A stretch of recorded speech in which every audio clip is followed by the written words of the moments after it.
Chole green masala ఇది ఒక్కసారి try చేయండి. మీ పిల్లలు మళ్ళీ మళ్ళీ కావాలని అడగకపోతే నన్ను అడగండి.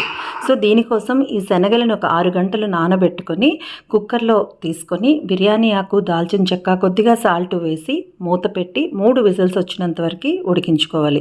ఇప్పుడు అసలైనటువంటి గ్రీన్ మసాలాని రెడీ చేసుకోవాలి. దానికోసం కొత్తిమీర, పుదీనా ఒక 10 ఆకులు, ఉల్లిపాయ, పచ్చిమిర్చి, 10 వెల్లుల్లి రేఖలు, అల్లంని వేసుకొని ఇంకా దాంతోపాటు ఒక అరకప్పు పెరుగును కూడా వేసుకొని బాగా మెత్తగా పేస్ట్ చేసి పెట్టుకోవాలి. కూరకి అసలైన టేస్ట్ అంతా ఇచ్చేది ఇదే. ఇప్పుడు కళాయి పెట్టుకొని ఆయిల్ వేసుకొని హీట్ అయిన తర్వాత కొద్దిగా జీలకర్రను వేసి జీలకర్ర కూడా వేగిన తర్వాత మీడియం సైజ్ ఉల్లిపాయని ముక్కలుగా కట్ చేసుకొని వేసుకోవాలి.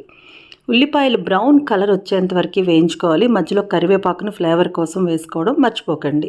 ఇప్పుడు ఉల్లిపాయ బ్రౌన్ కలర్ వచ్చిన తర్వాత ఈ గ్రీన్ పేస్ట్ని మనం వేసుకొని ఇప్పుడు ధనియా పొడి, జీరా పొడి, ఉప్పు, పసుపు, కారంతో పాటు కసూరి మేతిని కూడా 1 స్పూన్ వేసుకొని అన్నీ కలుపుకొని బాగా ఆయిల్ కొంచెం పైకి తేలేంత వరకు ఈ గ్రీన్ పేస్ట్ని ఉడికించుకోవాలి.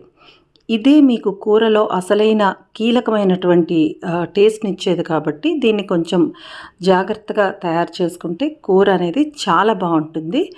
అండ్ ఇది బాగా దగ్గరకు అయిన తర్వాత కొద్దిగా ఇప్పుడు మనం కుక్కర్ మూత ఓపెన్ చేసుకొని ఆ వాటర్తో పాటు వేసుకోవాలి. కొద్దిగా సాల్ట్ వేసుకొని మనం ఉడికించుకుంటాం కాబట్టి సాల్ట్ని చెక్ చేసుకొని వేసుకోండి.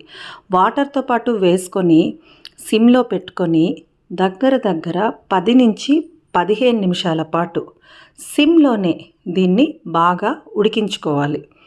చాలా బాగుంటుందండి. ఉప్పును మీరు చెక్ చేసుకొని వేసుకోండి, ఎందుకంటే ఆల్రెడీ మనం కుక్కర్లో పెట్టి ఉడికించుకున్నాం. సో మూత పెట్టి ఇలా 10 to 12 to 15 మినిట్స్ ఉడికిన తర్వాత లాస్ట్లో గరం మసాలాని కూడా వేసేసుకుంటే మీకు గుమగుమలాడే green masala, chole green masala ready అయిపోయినట్టే. చాలా బాగుంటుందండి. ఇది రోటీ, పరోటా, చపాతీతో పాటు రైస్ ఐటమ్స్తో కూడా చాలా బాగుంటుంది. మీరు ట్రై చేయండి. నచ్చితే లైక్ చేయండి. మరెన్నో మంచి వీడియోస్ కోసం మన శ్రీలు టీవీని సబ్స్క్రైబ్ చేసుకోవడం మర్చిపోకండి.